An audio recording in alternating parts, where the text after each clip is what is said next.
Bilang bagong direktor, ano ho yung mga plano niyong iprayoridad na tututukan ng ahensya? May habilin ba si Pangulong Bongbong Marcos?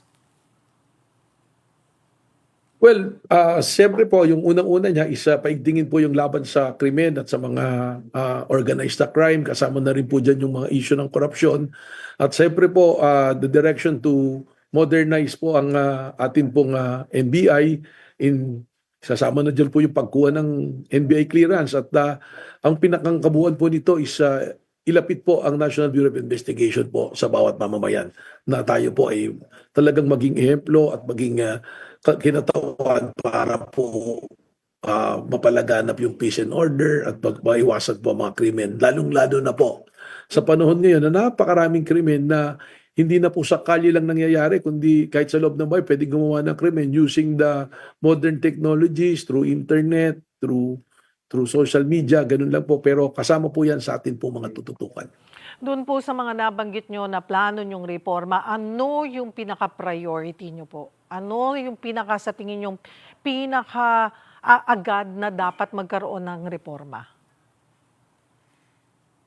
Well, I was informed lang po kanina na medyo maandar na po pala yung reforma sa pagkuha ng NBI clearance.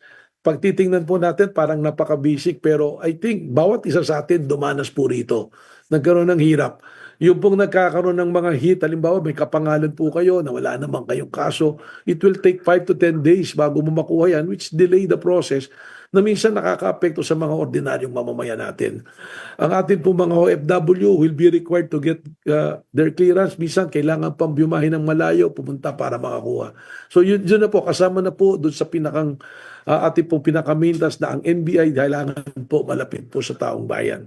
And the issue of law enforcement and investigation as being the prime investigating agency ang ating pong gobyerno, yan po, ang patakaran naman natin dyan is yung accountability, transparency, and integrity ipapatupad po natin. Lalo na po sa panahon na ngayon, ang gusto natin makatulong ang ahensya ng tiwala ng taong bayan ay bumalik po at tumibay sa ating pong pamahalaan. Director, paano nyo rin haharapin ang mga high-profile cases na may political na implikasyon gaya ng flood control scandal kung saan nadadawit ang ilang mga kongresista at senador? Well, meron naman pong ongoing na po na investigation. May task force na po na umiiral. Susuportahan po natin yan. Kung ano yung mga kulang po, atin pong i-enhance at dadagdagan.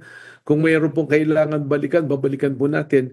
In place na po yung task force. So, hindi po natin pakikialaman o gagalawin pa yan. And we have to remember, alam niyo po, ang NBI, sa investigation side po yan, but the prosecution belongs to the ombudsman. Tayo po ay makikipagtulungan po sa iba't ibang ahensya ng gobyerno na atasan para po sa tugunan ang problema po na ito.